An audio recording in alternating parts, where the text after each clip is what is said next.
Welcome back to Bruised Not Broken, Life with Glanzmann's Thrombasthenia. For those of you who are new to us, Glanzmann's Thrombasthenia is an extremely rare autosomal recessive disorder of the blood in which platelets lack glycoprotein 2b3a. Hence, no fibrinogen bridging can occur, and bleeding time is significantly prolonged. GT can be life-threatening and is estimated to affect 1 in 1 million. This podcast is proudly presented by the Glanzmann's Research Foundation. Today, we have two guests with us, my mom, Melissa, and Lauren from the Facebook group. Yes, I am mom. I am Peter's mom, and my name is Melissa Zdziarski. Most people call me Missy, but I am here today with Lauren and Peter, and Lauren is a mom with GT, and she's going to talk to us about her journey in becoming a mom. So, Lauren, do you want to introduce yourself? I'm Lauren Hurley. I am a GT patient that lives in Massachusetts. I'm 32. I have two young children through adoption. I was diagnosed when I was 6 months old. Kind of knew right away from birth something was off, covered in bruises, a lot of testing done. And so I've been, living with this my whole life. And yeah, just here to talk about adoption and what that journey is like. Do you know around the year that you were diagnosed? I want to know if maybe you were diagnosed similar times. Well, I was born in 1992, so I think it was within that year, maybe 93. Yeah, so it would have been. So you and Peter were diagnosed around the same time because he was born in 92 and I think he was 8 months old when we got the diagnosis. So yeah, right around the same time. But I was actually diagnosed at Hasbro Children's Hospital. Okay. Peter was diagnosed at UMass Medical, and they immediately sent us to Dr. Michelson. Well, actually, no, at that time, Dr. Michelson was at UMass Medical. So he was actually diagnosed in Springfield at Bay State Hospital, and they sent us to Dr. Michelson at UMass Medical. Yeah. So At what point did you meet Dr. Michelson? Probably when I was maybe a toddler, I think. Yeah. Like a couple years. Yeah, I think I went through a few different doctors just over the years when I was younger. And then I had Dr. Foreman, which was at Hasbro, which I had for a long time until he retired and then moved over to Boston eventually. Yeah. Did your doctor have any other GT patients at that time when you were diagnosed? I don't think so. Not that I remember. Right. So you were always special too. Yeah. Yeah, I think Peter was one of the first people I heard about that had GT in Massachusetts. Right. That was I don't think I knew until probably 14, 15. So at what point, at what age did you start thinking, wow, I want to be a mom someday? What was your thought process? And I'm sure, you spoke to your parents and your doctors about it. And, when did your journey start? I mean, I always wanted to be a mom. There was never a time where I didn't think about, what that would look like. But I remember being very young and, being treated at one of the clinics and them saying, she'll never be able to have kids. And I just that just stuck in my head for a long time. And that's just always what I thought. And then as you get older and you start having relationships, then you think more about it. And then you think of just the different possibilities. And obviously with medicine advancing, there's new things that come out all the time. So just kind of always staying hopeful for other options. But I always thought about adoption when I was younger and never really thought what that entailed. But I knew one way or another I was going to try to have children. Yeah. Sure. Well, in our support group, I think one of the first things parents think of when they have a daughter who's diagnosed with GT is, how is my daughter going to become a mom someday? That's a thought process, I think, pretty early on for a lot of families. So, I'm so grateful that you're willing to talk about your journey. I think a lot of people are going to want to tune in and listen to it. So where did you start with your adoption journey? Where did you reach out to social workers? Did you have friends who had adopted children? What was your starting point? Yeah. So to rewind a little bit, when I met my husband, Patrick, that's sort of when we started, talking through the different options. And, I was very open with him in the beginning about what having a kid would look like with me and that it might not be possible. And so just kind of kept an open mind from the beginning. And he was always really good about it. But we did meet with a few doctors, some high maternal fetal medicine doctors, to see what our options were as far as, like what it would look like to even get pregnant with GT. Because for me, even having, your menstrual cycle is fatal and very dangerous. So, how could that even, even getting pregnant just seemed kind of impossible. But we walked through all the different options with them for a while, did all the testing, and just, I remember my doctors kind of sat us down and they were like, these are the options that we can do, but we're not. And this is at, Boston, Brigham and Women's, one of the best hospitals. And they were saying there's, we can do it, but it's risky. And we honestly don't want to treat you. We'd have to send you to someone else because we're just that uncomfortable. So we went through a couple different things. We even looked at like surrogacy, even just the egg retrieval process for me was really risky. I'm definitely more of a severe GT case. So we, did that for a couple weeks and months and years, and it was just not really worth it. So we started really looking into the adoption journey. And it was at first just kind of a lot of Google searching for different agencies. There's a lot of local agencies near us in Boston, but there's tons nationwide. There's international agencies. So there's a lot to kind of take in. So it took a long time to just research and, different agencies and look at reviews. And I didn't know anybody really that had adopted before for friends or family. So kind of just doing it on your own, trying to figure out if some of these companies are legit and what it kind of entails. So starting out with an attorney that has expertise in adoption? Yeah, that you can. There definitely are some good ones out there that, specialize in adoption. For our second adoption, our daughter was born in Florida. So the attorney we used there, she was really awesome, very knowledgeable about the process. So you can kind of reach out to, someone like that. I ended up finding one that was local, like right outside of Boston. So you were able to like go into their office and meet, and they had been around for 30 years. So you knew, they had some good background and they were really easy to work with. And, some of these companies, they want the money up front, and there's all these different things out there. So this company was pretty good, and it's kind of like a mom and pop type of thing. So we really liked them, and just doing a lot of research. And once we decided to go with them, you kind of start that application process, which is pretty long, and they have to do some home studies and come out and do those sorts of things. And then we get started. Wow.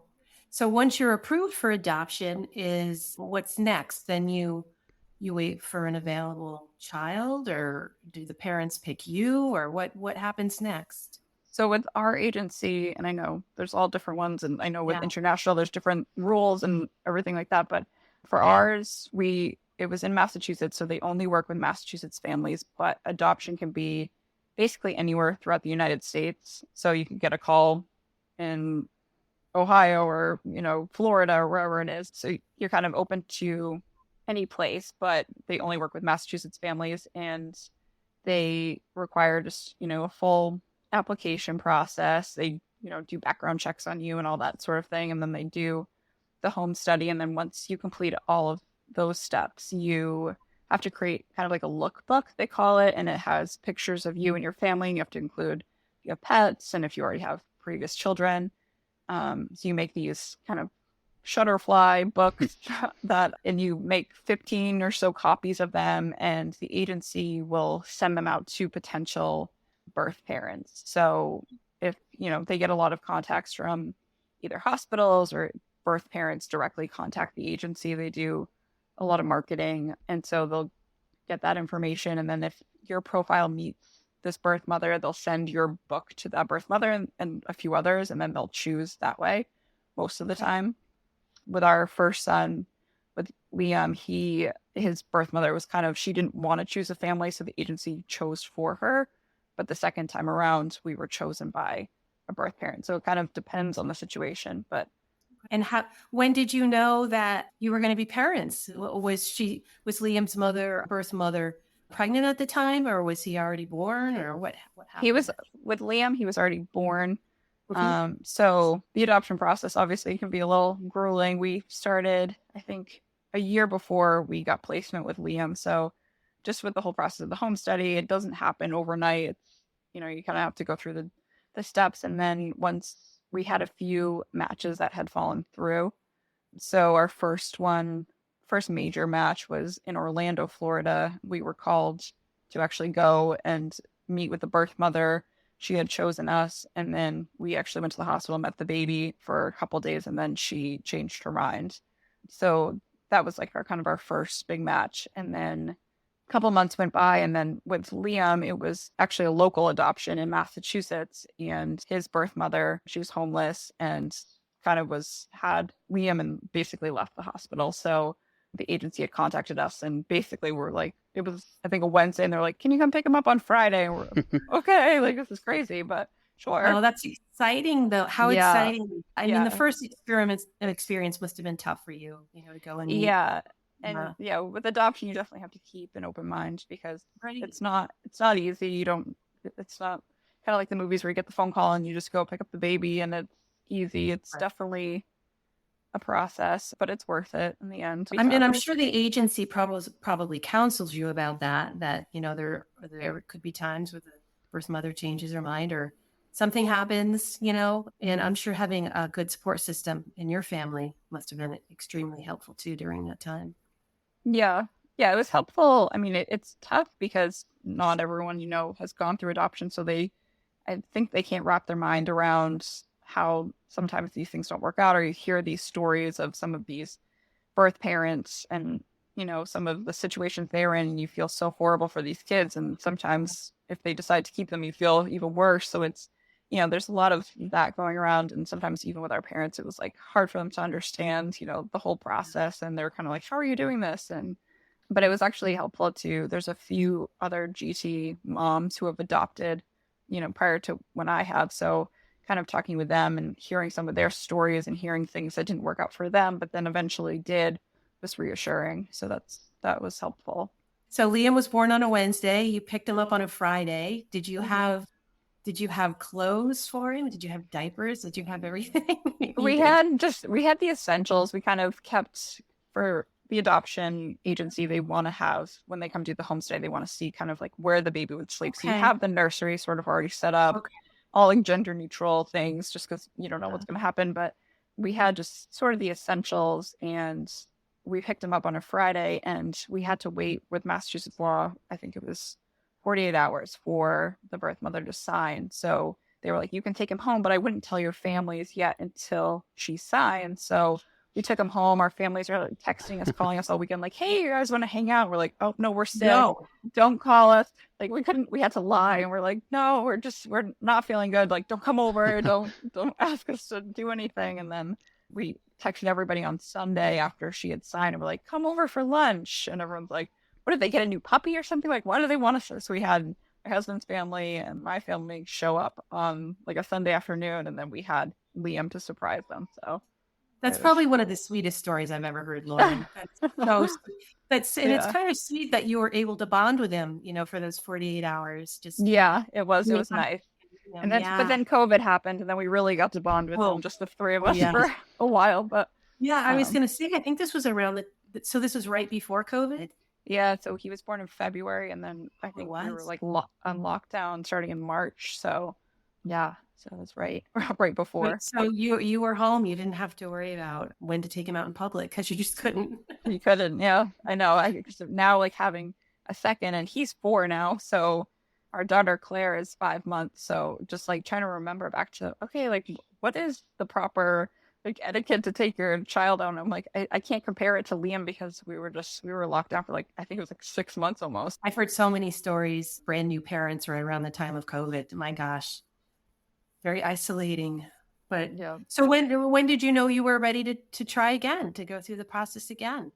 Pretty quickly after. We always knew we wanted at least 2 or for Liam to have a sibling. So we kind of threw our hat back in immediately. We waited until Liam was finalized. So when the birth parents sign away their rights, it's irrevocable at that moment from the birth parents, but they're still technically in custody by whichever state they're born in. So they just have to make sure they do like follow-up homestays to make sure everything's okay. And then finalization can take a couple months to like 6 months. So I think Liam was 6 months later after we brought him home. So after that was all finalized, we kind of started the application process again for a second.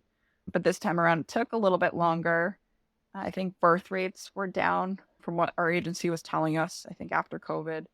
Okay. So it definitely took a little bit longer. And then we did have a couple other situations that fell through kind of like the first time around. So we were a little discouraged for a bit. And then with Claire's situation, she was born in Florida, and we had been in contact with her birth mother a month before she was born. So we were having a lot of contact with her up until the time she was born. So then Claire was born, and did you take her home from the hospital 2 days later also, or was that process any different?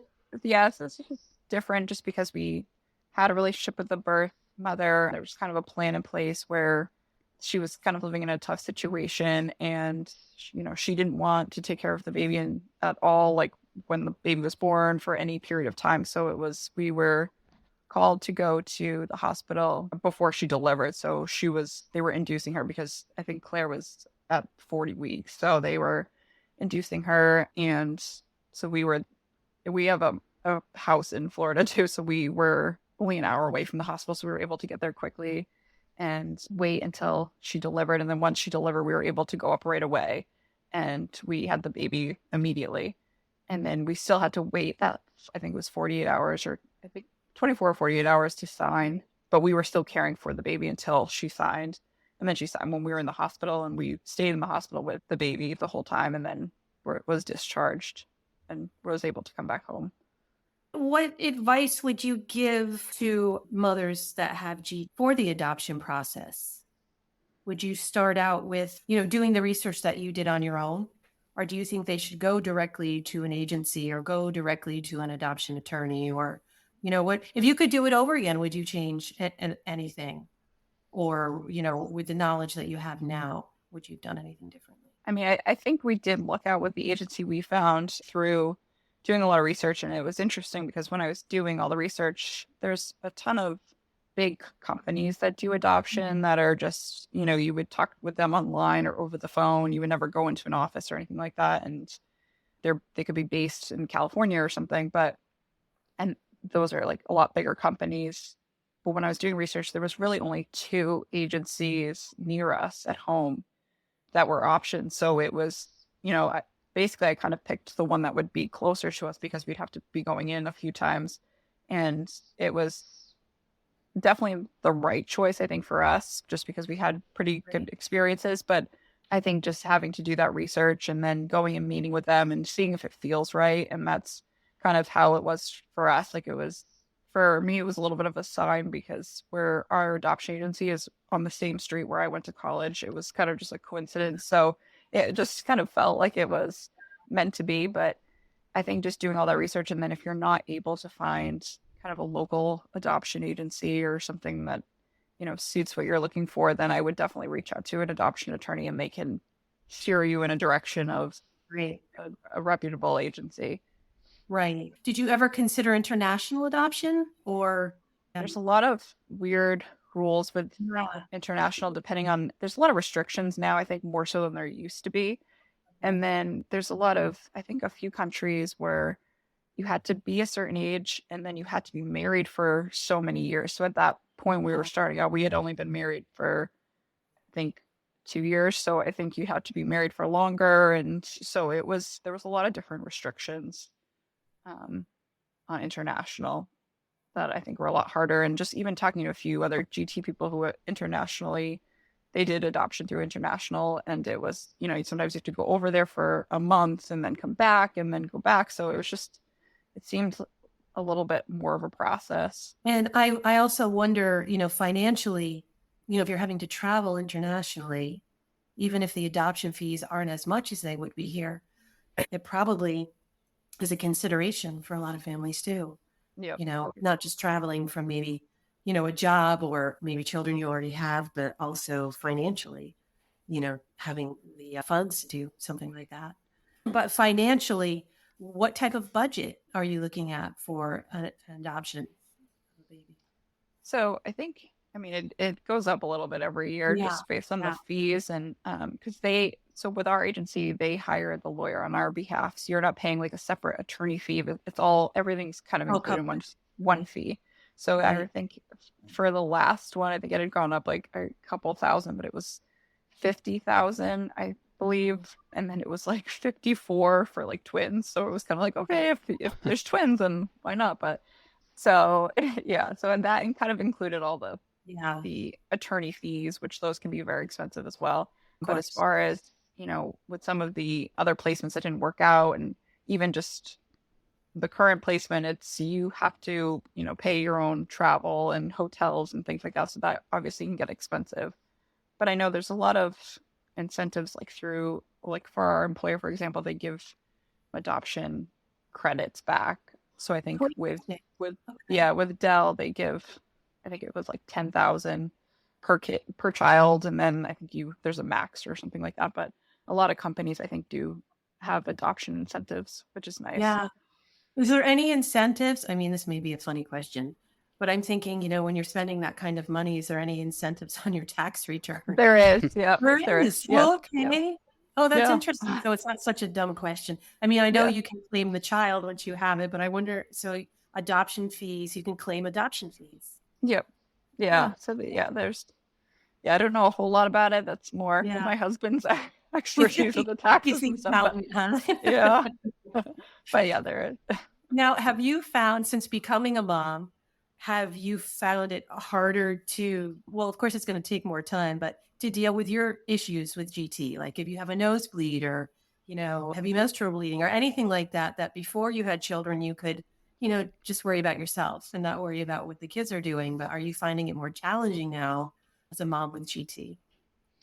Yes, I definitely kind of put myself on the back burner a lot. And I just saw my hematologist a couple months ago, and I was telling her and I hadn't seen her in a couple years, which was bad Yeah, on but I didn't really need to, which was good. And I'm going to knock that's on wood. good.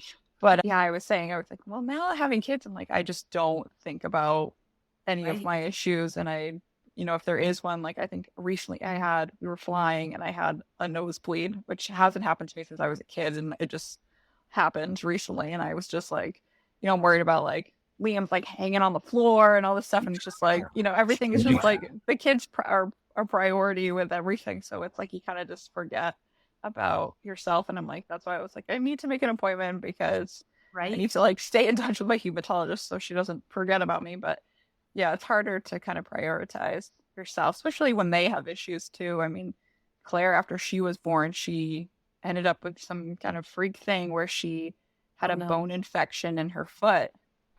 And we were in Children's Hospital with her for 2 weeks.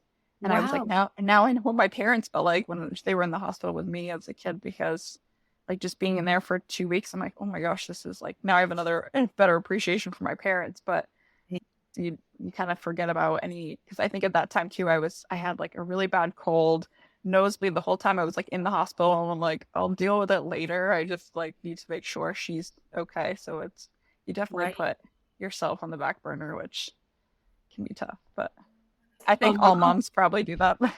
right. Well, Yeah. as a mom with GT, how does it feel when you see Liam take a tumble? Are you like, surprised when he doesn't have a huge hematoma or when he doesn't have a nosebleed, when he bumps his nose or he doesn't have gum bleeds? It must be interesting for you.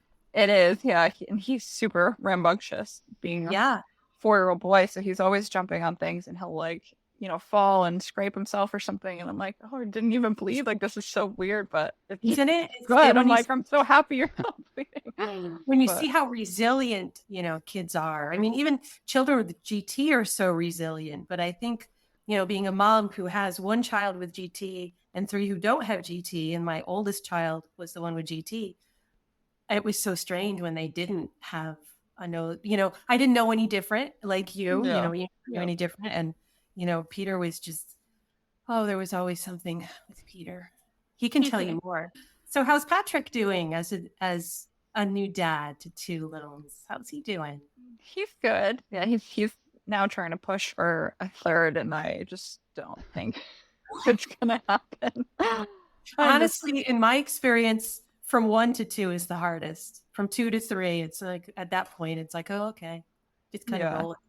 And you already have one of each, so yeah. With adoption, because it can take a couple years. Liam's 4, so if it took a little bit longer, like a couple years again, he'd be 6 with a newborn. And I'm just like, even right now, 4 with a 5-month-old, I'm just like, there are 2 totally different stages right now where it's kind of tough. Where Liam now, I like didn't have to bring the stroller and everything everywhere in a diaper bag because he's potty trained, he can walk and all that stuff. And now it's like, okay, now I gotta lug everything again, and so it's just totally different. So have you gotten the minivan? Do you have the minivan yet? We have a Suburban, which is I can never go smaller at this point. You need it. Yeah, that was interesting, going from the Honda Accord to the minivan. I think I cried. I was like not ready to give up the 4-door sedan, but there comes a time when you cannot fit everything in a sedan. It just doesn't happen. No. Well, this has been great, Lauren. Thank you so much for sharing your experience. Yeah, like I said, I know a lot of parents are going to be interested to hear about this, and a lot of young women with GT. So it's been wonderful. Thank you, everyone, for tuning in to this month's episode. I want to thank my mom and Lauren for speaking on this great subject that I think is so important that other hopeful moms get to listen to. If this is your first time hearing about the Glanzmann's Research Foundation, please look us up at curegt.org. And also, if you're on Facebook, check out our support group titled the Glanzmann's Thrombasthenia Support Group.